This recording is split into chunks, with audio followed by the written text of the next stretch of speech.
सुंदर से जंगल में चिंकी नाम की एक चिड़िया रहती थी। वह बहुत ही खुश रहती थी। चिंकी चिड़िया पपीते की खेती किया करती थी। उसके खेत में बहुत सारे पपीते लगा करते थे। उन पपीतों को वह बाजार में जाकर बेचा करती थी। चिंकी, तुम्हारे पपीतों का स्वाद बड़ा ही मीठा होता है। जरा मुझे 1 किलो पपीता अभी दे देना। इधर उसी जंगल में चिंटू नाम का एक चील दूसरे जंगल से रहने के लिए आया होता है। अरे मैं रहने तो आ गया यहाँ पर पता नहीं यहाँ पर कौन सबसे अमीर पक्षी है। मैं किसको लूटूं समझ नहीं आ रहा है। चलो मैं बाहर चलकर किसी से पूछता हूँ, बातों बातों में कोई बता ही देगा। फिर वह चील घर से निकल लेता है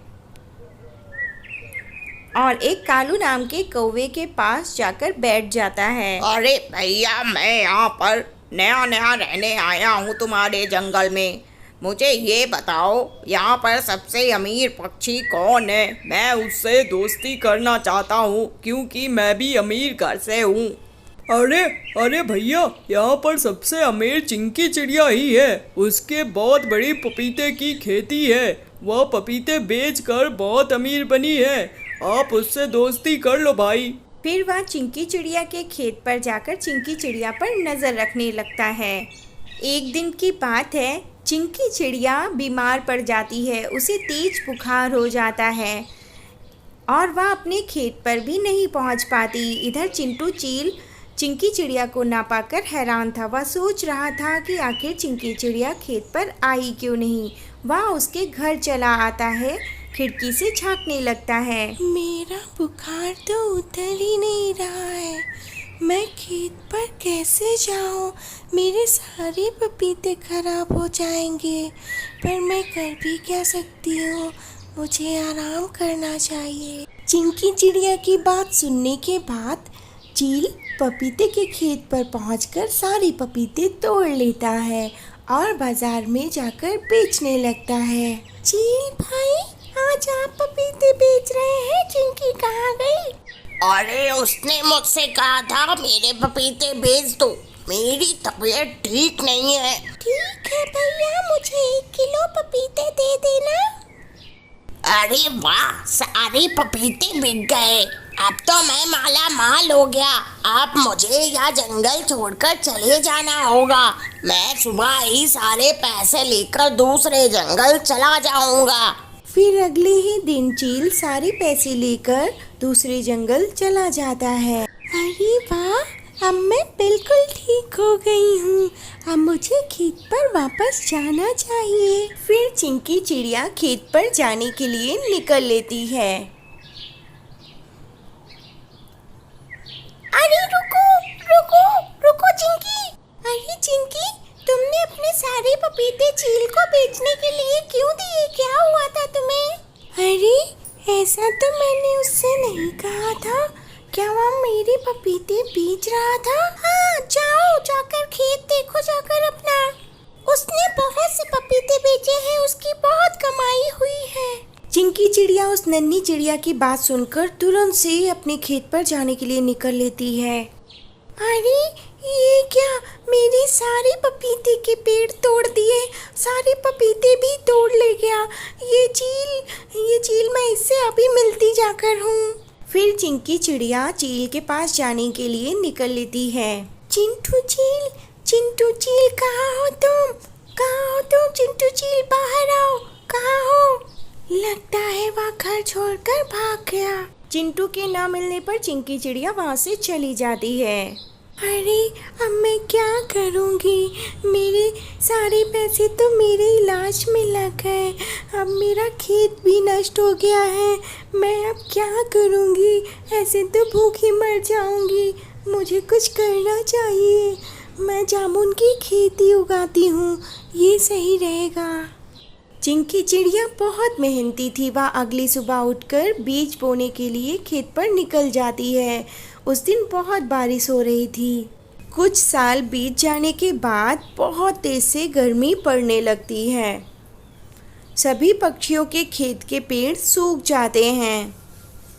पर चिंकी चिड़िया के जामुन के पेड़ हरे बने रहते हैं और उसमें बहुत सारा जामुन भी आता है। इस बार चिंकी चिड़िया उन जामुनों को बाजार में बहुत अच्छे से बेचती है। सभी पक्षी उसके जामुन लेकर जाते हैं। अब चिंकी चिड़िया के दुख भरे दिन बीत चुके थे। तो दोस्तों, इस कहानी से आपको क्या सीख मिली कमेंट्स करके ज़रूर से बताना। ऐसी ही इंटरेस्टिंग कहानी देखने के लिए चैनल को सब्सक्राइब भी कर लें। चिंकी चिड़िया अपनी बेटी टुनटुनी के साथ रहा करती थी। चिंकी चिड़िया की बेटी बड़ी तो थी पर उड़ नहीं सकती थी। बचपन में ही उसके पंखों में चोट लग गई थी। चिंकी चिड़िया बहुत गरीब थी। वह हर रोज लोगों के घर में भीख मांगने जाया करती थी। उसी भीख में जो कुछ भी मिल जाता वह खुशी खुशी ले लेती थी और लेकर अपने घर वापस आ जाती थी। फिर भीख में मिले भोजन को वह अपनी बेटी के साथ मिलकर खाती थी। ऐसे ही दिन गुजर रहे थे। एक समय की बात है, वह हर रोज की तरह भीख मांगने के लिए जाती है। कोई इस भूखी चिड़िया की मदद करो, कुछ खाने को दे दो। वह लोगों के घर के सामने काफी देर तक चिल्लाती रहती है पर उसे कुछ नहीं मिलता है। वह निराश होकर घर लौट आती है। मेरी बेटी, आज किसी ने कुछ भी खाने को नहीं दिया। आज हम दोनों को भूखा ही रहना पड़ेगा। क्या करो, इस तरह से काम तो नहीं चलेगा। पर अपने पास तो ज़मीन का एक टुकड़ा भी नहीं है जिसमें मैं खेती कर सकूं। मैं कब तक ऐसे भीख मांगती रहूंगी। सभी बहुत मुंह बनाते हैं देखकर। बड़ी मुश्किल से कुछ खाना मिलता है भीख में। क्या करूं, कुछ नहीं समझ आ रहा। माँ, मैं समझ सकती हूँ। मैं भी उड़ नहीं सकती। आप पर मेरी भी जिम्मेदारी है। माँ, मैं एक बात कहूँ आपसे। माँ, आप जंगल जाकर फूल तोड़ लाया करें और फिर उसे बाजार में जाकर बेचा करें। फूल बिकेंगे तो हम लोगों को भूखा रहना नहीं पड़ेगा और न ही आपको भीख मांगने जाना पड़ेगा। ठीक है मेरी प्यारी बेटी, मैं ऐसा ही करूँगी कल से। अभी सो जाते हैं। फिर अगली सुबह चिंकी चिड़िया फूल तोड़ने के लिए जंगल चली जाती है। सुंदर सुंदर फूलों को तोड़कर वह बाजार ले जाती है। ताजे ताजे सुंदर सुंदर फूल ले लो। ताजे ताजे सुंदर सुंदर खुशबूदार फूल ले लो। वह बाजार में अपने फूलों को बेच ही रही थी, तब तक वहाँ पर एक कालू कौवा आता है। अरे भिखारन, तू यहाँ पर फूल बेच रही है? किसके घर से भीख मांग कर लाई है इन फूलों की? निकल जा यहाँ से। यहाँ पर तेरे भीख मांगे हुए फूलों को कोई नहीं खरीदेगा। चल भाग यहाँ से। चिंकी चिड़िया उदास होकर अपने घर वापस आ जाती है। क्या हुआ माँ?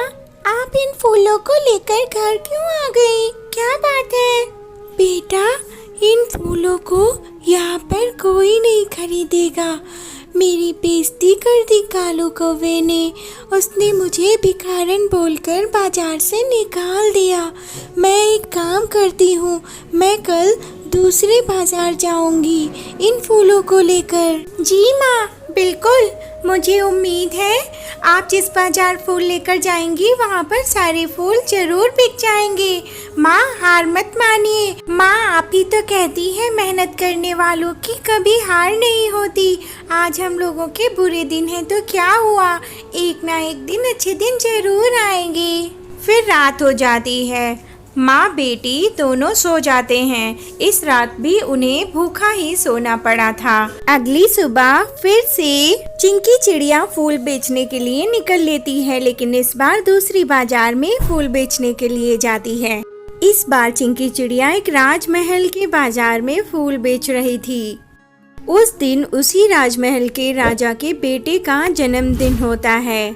सेनापति जी, आज हमारे इकलौते बेटे का जन्मदिन है। जाओ, जाकर ताजे ताजे बढ़िया बढ़िया फूल लेकर आओ और जिससे भी फूल खरीदना उसको माला माल कर देना, सोने की ढेरों मोहरे देना मेरी तरफ से, और साथ ही साथ उसे इस राजमहल में रहने के लिए जगह भी देना अगर वह दूसरे गांव से आया है तो। जी महाराज, मैं अभी जाता हूँ और बढ़िया बढ़िया ताजे ताजे फूल लेकर आता हूँ राजकुमार के जन्मदिन के लिए। फिर उल्लू सेनापति फूल लेने के लिए निकल लेता है। वह इधर उधर बाजार में फूलों की दुकान ढूंढने लगता है, पर उसे फूल कहीं नजर नहीं आते। काफी देर ढूंढने के बाद उसे चिंकी चिड़िया दिखाई देती है जो फूल बेच रही थी। अरे तुम्हारे फूल तो बहुत ही सुंदर और खुशबूदार लग रहे हैं। कहाँ से लेकर आई हो? क्या तुम दूसरे गांव की हो? जी सेनापति जी, ये फूल एकदम से ताजे और खुशबूदार है। और हाँ, मैं पास के गांव से आई हूँ। मैं बहुत गरीब हूँ। क्या आपको ये फूल खरीदने हैं?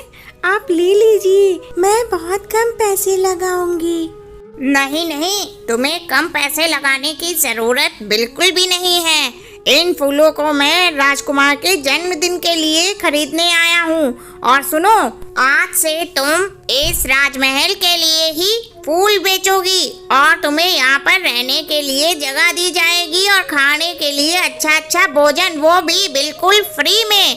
और ये लो सोने की मोहरे, और जाओ जल्दी से अपना सारा सामान लेकर यहाँ आओ रहने के लिए। आज राजकुमार का जन्मदिन है। फिर चिंकी चिड़िया खुश होकर घर आती है और अपनी बेटी को सारी बात बताती है। अब चिंकी चिड़िया के दुख भरे दिन बीत गए थे। अब वह दोनों राजमहल के मजे ले रही थी।